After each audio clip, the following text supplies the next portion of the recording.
It's honestly pretty surprising how often the Order 1886 still comes up in gaming conversations. The game launched almost a decade ago, received plenty of criticism for the short length, and yet people still talk about it as if it released yesterday. That usually happens for one reason.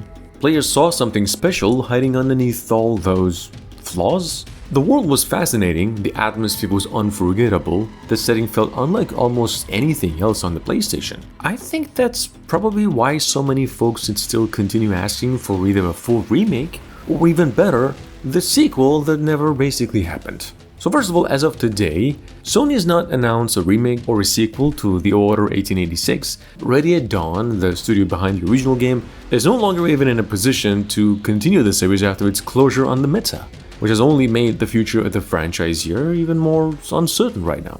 Still, however, that makes no difference because that hasn't stopped fans from hoping Sony eventually finds a way to revisit one of the, probably the most unique original worlds ever made in a video game. The biggest reason is in fact pretty simple. The story never really felt finished, and pretty much that.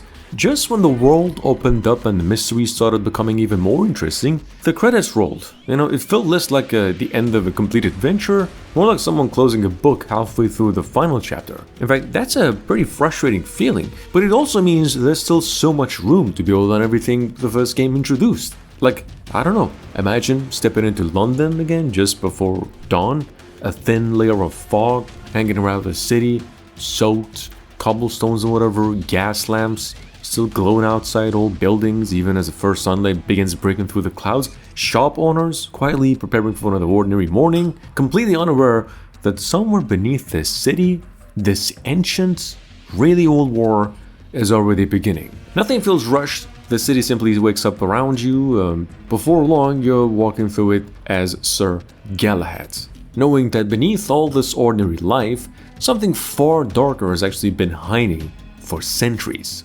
That's a feeling another game should probably chase. London itself shouldn't just be a backdrop. It should feel alive from the moment you arrive, with different neighborhoods carry their own personality. Wealthy districts are now clean, quiet, heavily guarded, while the poorer parts of the city are crowded, noisy, and just full of these hidden corners where dangerous secrets can stay buried, whatever. Underground tunnels then stretching beneath the streets, forgotten churches hide passages that haven't been opened in hundreds of years, and abandoned factories becoming haunting grounds after sunset. Every location basically should make players curious enough to want to slow down and look around. That's the magic. Obviously, the story deserves even more attention, so to speak. The first game sort of introduced an incredible mix of history, mythology, and science fiction, but there was barely enough time to even explore any of it. So obviously a sequel could finally dive deeper into the Knights of the Round Table, for example, the Blackwater, the half-breeds, the growing conflict in fact spreading across Europe. New characters naturally entering the story while familiar faces returning with unfinished businesses and stuff. Instead of rushing toward the next action scene here, the game should let relationships grow through conversations that felt believable and grounded. Combat could become much deeper, without losing its identity. The original game already featured some fantastic weapons that looked and sounded unlike anything else. A sequel or a remake should build on that creativity instead of replacing it with some ordinary assault rifles. Like experimental electronic weapons, maybe steam-powered inventions, prototype firearms, and some strange device built with Nikola Tesla's technology that should all feel powerful because they behave differently, not simply because they just deal more damage. Every weapon should encourage players to approach fights in a sort of a slightly different way and just experiment. Stealth deserves a much role here. Not every mission should end with a firefight here. Sometimes slipping quietly through an old mansion while guards are patrolling hallways creates far more tension than any other sort of shootout. Other times players gather information, follow suspicious targets through crowded streets, or investigate crime scenes where every small clue slowly uncovers another piece of a much larger mystery. Think about it, those quieter moments help the action feel even bigger when it finally arrives. On the other hand, obviously the enemies themselves could become much more memorable now.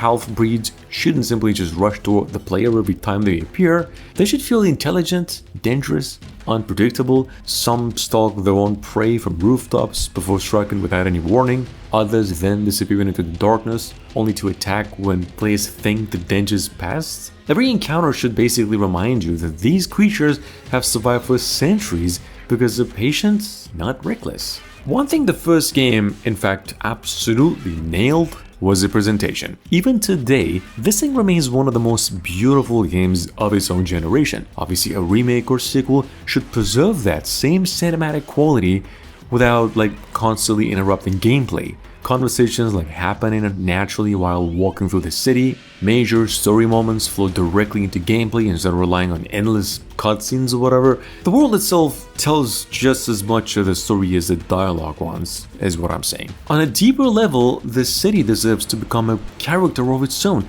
Rain slowly gathering in the streets throughout the evening, and a thick fog hiding entire neighborhoods until you're standing inside them. Factory smoke filling the skyline while church bells echo through the rooftops. Police officers continue the patrols, merchants close their shops, trains arrive at some busy stations, and ordinary people basically go about their lives while an invisible war quietly unfolds around them. London shouldn't exist only when the player's looking at it. It should feel like it keeps moving, whether you're even there or not. And music obviously deserves the same attention. We're not gonna go into details, but music naturally grows all that atmosphere instead of try to force excitement that already exists. Give it a little bit of depth. And there's also room to make exploration even more rewarding. Instead of filling every corner with collectibles, hidden locations could reveal some forgotten outposts, a laboratory, some old journals, and abandoned safe houses that all slowly expand the history of the world itself. Players who enjoy looking around should constantly discover something meaningful without feeling like they're checking boxes on a map. Or even, perhaps, the biggest opportunity is simply giving players more freedom. The original often pushed everyone down a single path, even when the world around is big to be explored. A sequel obviously doesn't need to become a giant open world game, but allowing players to investigate larger areas, choose different routes into missions, and spend more time inside the incredible versions of Victorian London would definitely make the entire adventure feel much richer without losing the carefully crafted pacing of it. Maybe that's why people in fact refuse to forget The Order 1886. It wasn't perfect, but it was different. It introduced a world that blended history, mythology, science fiction, and gothic horror in a way almost no other game has attempted ever since. Even today, it still holds unique. I don't know, maybe a little bit, maybe, well, somewhere a little bit, maybe, well, you could say arguably Bloodborne did. If Sony, however, ever decides to revisit the series, whether through a remake or a long-awaited sequel, we think the goal shouldn't be proving the original critics wrong. It should simply be finishing what the first game started. Beneath the beautiful visuals and the unforgettable setting was a world that always felt much bigger than the adventure players were allowed to experience. Given another chance here, the world could finally become one of PlayStation's most memorable franchises instead of one of its biggest missed opportunities.